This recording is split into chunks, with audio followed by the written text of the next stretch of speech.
Comment être moderne? Nommer et dire modernisme, c'est risquer toujours de figer. J'aurais pu faire le même travail à partir des années 10. Mais bon, voilà, j'ai pris l'année 1922.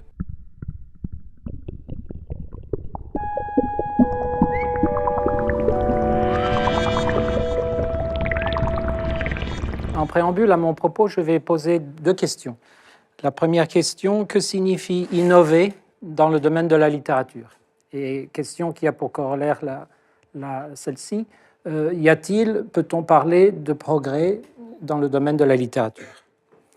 L'injonction bien connue de Ezra Pound, Make it new, qui date de 1934, représente le mot d'ordre qui a prévalu à l'époque. Et donc rénover l'ancien ou le détruire. Et Virginia Woolf dira que le bruit de fond de cette époque, ce qu'elle entendait, c'était un bruit de fracas, de destruction. Donc refonder, refondre, manifester ce renouveau ou cette nouveauté, cette modernité. Comment faire? Alors que écrire, a priori, c'est quand même mettre un mot derrière l'autre, que toutes les histoires ont été dites, et que nous sommes dans une période où le livre est encore un objet assez traditionnel au sens de Gutenberg. Or, j'apporte pour vous des nouvelles très surprenantes. En Angleterre, à l'époque, on a touché au roman. À l'Angleterre, à l'époque, il y a eu une crise du roman, comme Mallarmé parlait en son temps de crise de verre. Deuxième question, comment être moderne? Comment représenter la modernité? Alors, bien entendu, on peut sauter sur sa chaise comme un cabri, en criant « la modernité, la modernité, la modernité ». Mais ça n'aboutit pas à grand-chose. Baudelaire peut nous aider. Baudelaire, qui incarnait en son temps à la fois l'amour de son temps et la haine de son temps. Disons que cette question se pose à toutes les époques.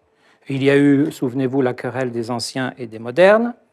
Disons encore que la modernité ne peut pas tout à fait se fixer et se figer dans un mouvement. Bien sûr, il y a eu Dada, bien sûr, il y a eu le futurisme, mais quelque part, nommer et dire modernisme, c'est risquer toujours de figer, de fixer, d'avoir une réponse techniciste.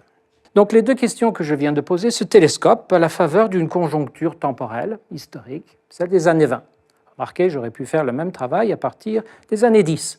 J'aurais pu prendre l'année 2012. Mais bon, voilà, j'ai pris l'année 1922. À la faveur, donc, cette conjoncture se fait à la faveur d'un changement de langue.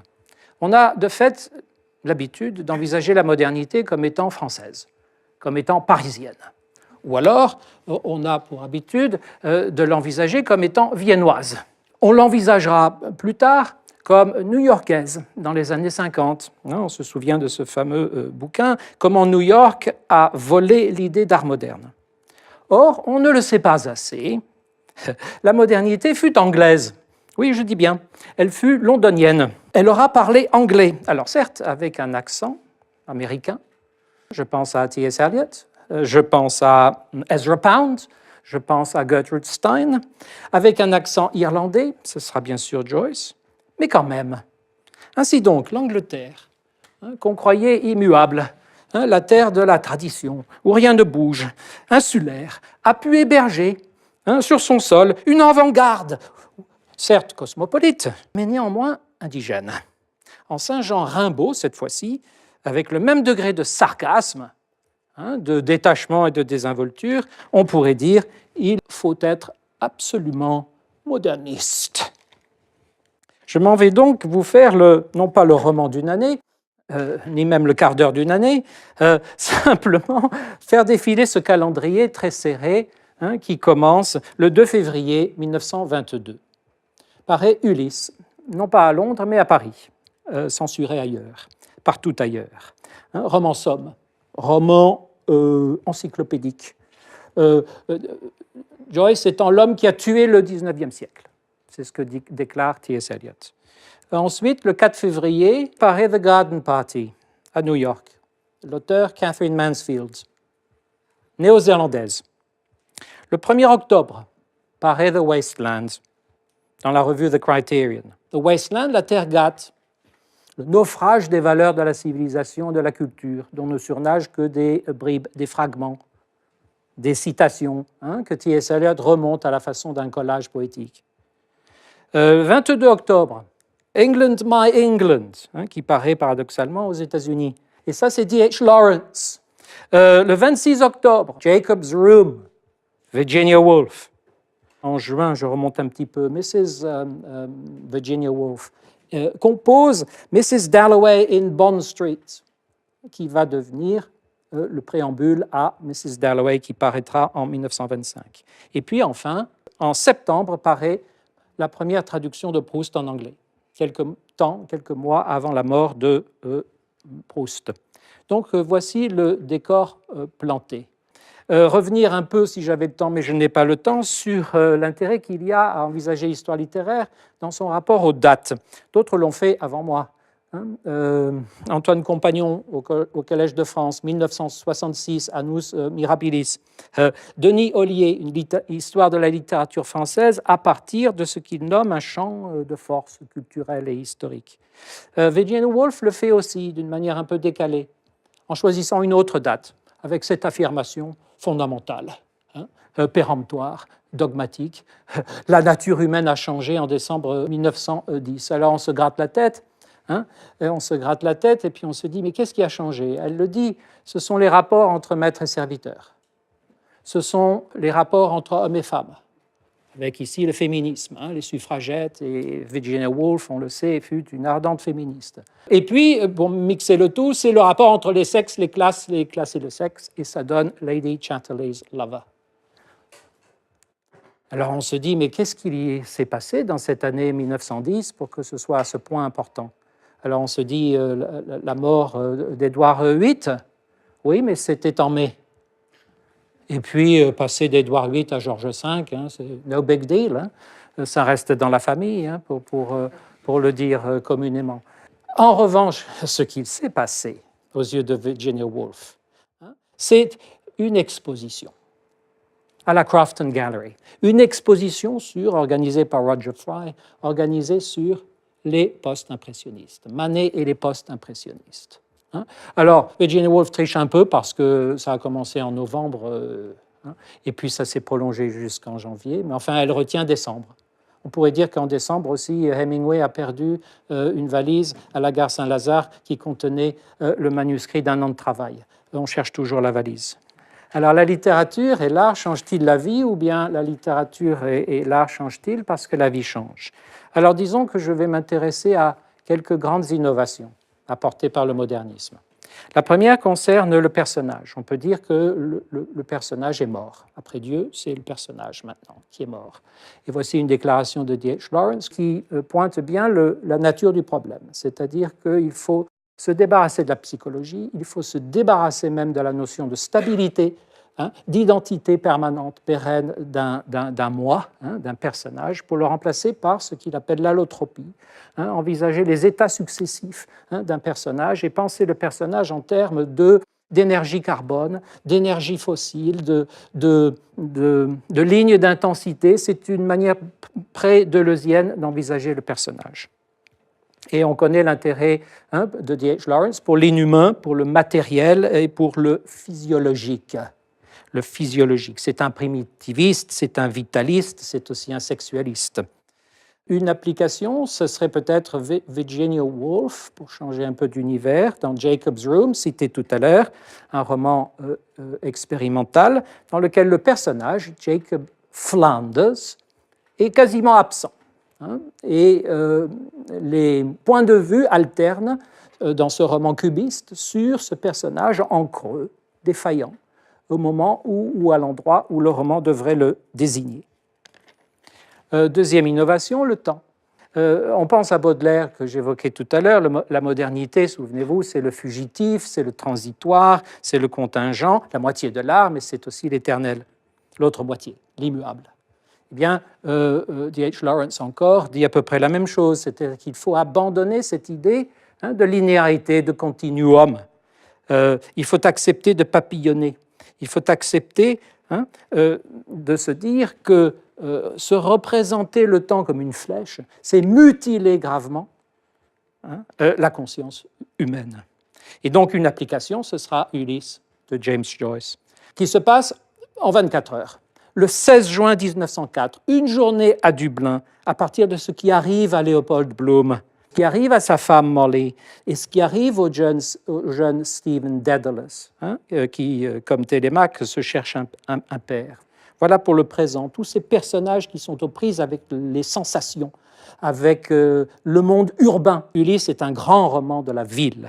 Pour ce qui est de l'éternel, eh bien, c'est l'Odyssée. C'est l'Odyssée en filigrane, 18 épisodes, des personnages empruntés à Homère, les péripéties également, le tout aligné sur une sorte de nostos, de retour. Retour de Léopold au bercail, où l'attend une Molly Pénélope, pas aussi fidèle que la Pénélope du texte d'origine. Voilà pour le cycle, voilà pour l'éternel, voilà pour le mythe à partir duquel T.S. Eliot entend, parlant de Joyce, organiser le chaos du contemporain, sortir du cauchemar de l'histoire.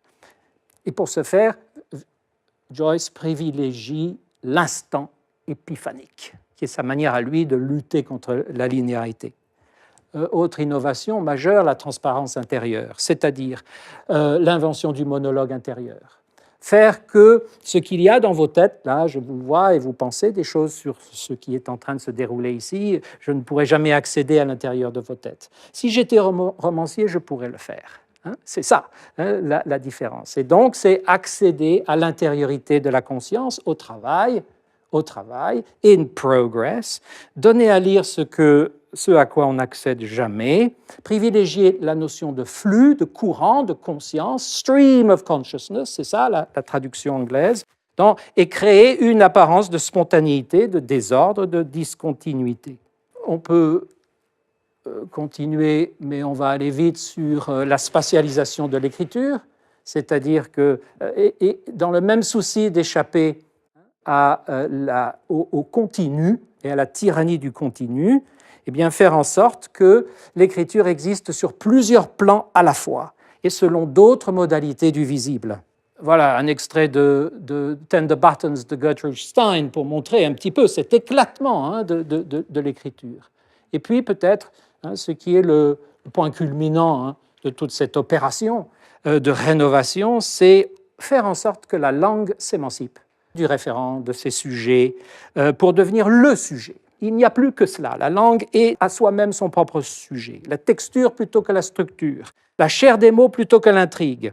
Donc, l'avènement en majesté de la parodie, du pastiche, du détournement, du jeu de mots et autres glissements de sens. Il faut donner la priorité à la sonorité, il faut donner la priorité à la langue, et nous avons donc le monologue de Molly, 8 phrases enchaînées sur 50 pages, 2 points seulement, déponctualisés, et la 4e phrase, qui compte 4391 mots, fut jusqu'en 2011 la plus longue phrase de la littérature anglophone au monde. Et elle s'achève sur le yes final de Molly, qui est le oui à l'adhésion à la vie de la langue et la vie dans la langue. Mener le roman au plus loin de ses possibilités. En débat, la politique du modernisme. Pour les uns, le modernisme fut élitiste, méprisant envers les masses, anti-moderne. Pour les autres, il fut au contraire démocratique. Prenons un exemple, à nouveau, Joyce. On se souvient que Joyce a mis tellement d'énigmes et de puzzles dans ses romans, de façon à ce que les professeurs d'université soient occupés pendant au moins 3 siècles. C'était la façon dont il envisageait l'immortalité pour lui-même. On pourrait dire que c'est aussi très méprisant envers les universitaires. Mais après tout, son Léopold Bloom est l'homme moyen sensuel. Et Everyman, avec lequel on pourrait s'identifier, lui et sa passion des rognons. Si vous avez cette passion, c'est que vous êtes comme Bloom universel. Je poursuis. On sait que Joyce ira finalement du côté où il penchait, c'est-à-dire un côté solitaire, en lisière du lisible ou de l'illisible, qui tient à distance objectivement Finnegan's Wake, n'est pas à la portée du premier venu. Et donc on peut s'interroger, pour finir, sur l'avenir du modernisme, son devenir, sa postérité. Force est de constater que le modernisme en Angleterre, en tout cas, a fait long feu. Très vite, très tôt, le réalisme, la transparence de la langue, le personnage sont revenus au premier plan. Fin de la parenthèse moderniste. Aux grandes dames des universitaires, des intellectuels, des romanciers sérieux, qui se lamentent sur cette révolution oubliée, inaboutie, avortée, business as usual. Et peut-être là peut-on parler de régression, de fait. Non plus un progrès, mais une régression. Alors c'est peut-être aller un peu vite en besogne. Depuis peu, on assiste à un courant qu'on appelle néo-moderniste, c'est-à-dire, je vais citer deux grands romanciers, le premier c'est Will Self, la deuxième c'est Zadie Smith, qui décident de composer à la manière de Joyce. C'est donc qu'il faut toujours faire confiance aux Anglais, une surprise est toujours possible, ils ne restent jamais sourds à ce qui vient ou à ce qui revient. Merci beaucoup.